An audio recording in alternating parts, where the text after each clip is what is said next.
Allah, karena bait Allah ada di dalam hidup dan kehidupan. Maka daripada itu, Yesaya dinubuatkan tentang pusat penyembahan Allah di gunungnya.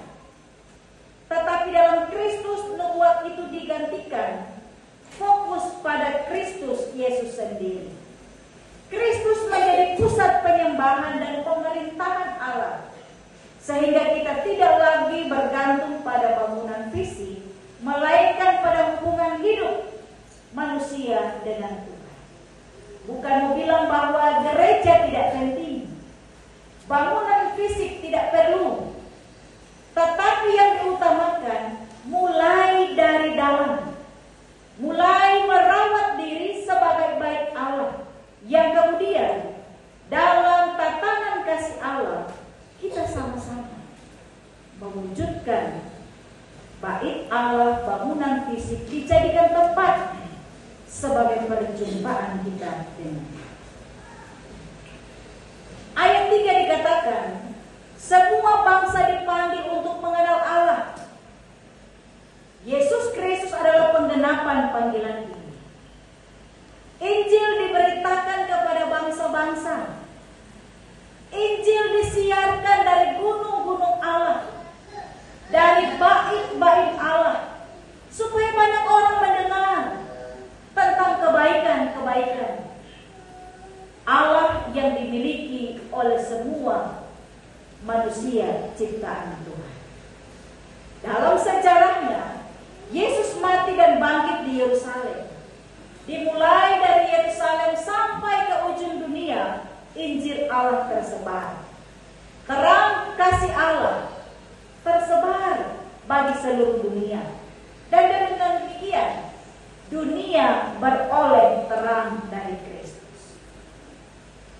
Dan oleh karena itu, bagaimana firman Tuhan ini berbicara bagi kita di hari ini, dikaitkan dengan tema menjaga ciptaan, memuliakan Sang Pencipta.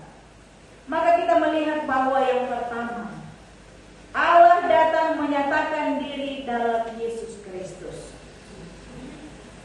Perjalanan waktu boleh kita lalui, tapak demi tapak boleh kita lalui sampai pada hari ini. Kita terus mencari arah dan tujuan dalam hidup. Tapi kita mau bilang, tujuan tertinggi dalam hidup kita yaitu iman kepada Kristus Yesus. Bukan pada pencapaian-pencapaian hidup, bukan pada apa yang akan kita raih dalam hidup, tetapi iman di dalam Kristus Yesus. Karena dalam iman kita akan melihat terang yang sudah diberikan Allah bagi kita. Kita tidak lagi berjalan dalam kegelapan. Kita tidak lagi berjalan dalam dosa di masa lalu. Sebab terang Kristus telah mengubahkan hidup dan kehidupan kita. Dan demikian, kalau kita melihat terang Kristus, kita pun mau berjalan di dalam terang itu. Dengan kata lain, mau memberi hidup yang berpusat kepada Kristus. Yang berikut kita melihat, Allah percayakan kita untuk menjaga ciptaan sebagai wujud dari iman kepada Kristus. Ketika Allah menciptakan dunia, Allah ciptakan segala sesuatu baik adanya. Kristus datang bukan hanya untuk manusia saja, tapi untuk mendamaikan seluruh ciptaan. Dalam Kolose 1 ayat 20. Di dalamnya Allah percaya diri kita menjaga lingkungan, mengurangi kerusakan alam, dan hidup bijak dalam menggunakan sumber daya.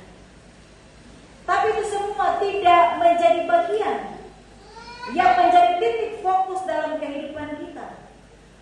Karena Allah percayakan semua memang wajib untuk kita lakukan. Tapi kita perlu untuk melihat dalam hidup kita memuliakan Sang Pencipta melalui tindakan yang menghormati ciptaan yang diberikan bagi kita oleh Allah. Karena kita menghormati ciptaan Allah, kita menghormati Allah yang menciptakan.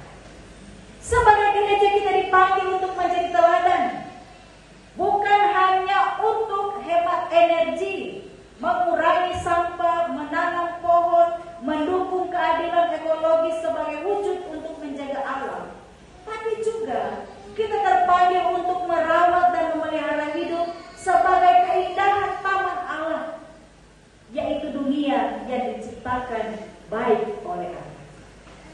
Dunia sudah dirusak oleh dosa. Dunia sudah dirusak oleh keserakahan. Dan dunia membutuhkan kesaksian umat yang hidup di dalam terang untuk merawat dan memulihkan. Dan oleh karena itu, Bapak Ibu yang diberkati Tuhan, dari bacaan ini kita tarik kesimpulan bahwa kehidupan manusia yang penuh dosa akan dapat dipulihkan oleh Allah. Dan pemulihan itu terjadi ketika kita mau hidup di dalam kehendak-Nya. Pemulihan itu terjadi ketika kita mau terima terang yang diberikan oleh Allah. Seperti mata bajak yang digambarkan dalam bacaan firman Tuhan. Mata bajak atau ujung tombak. Kalau dalam Kamus Besar Bahasa Indonesia, mata bajak adalah alat tajam yang berbentuk segitiga atau pipi yang biasa digunakan untuk menggali tanah. Alat tajam yang digunakan untuk merombak.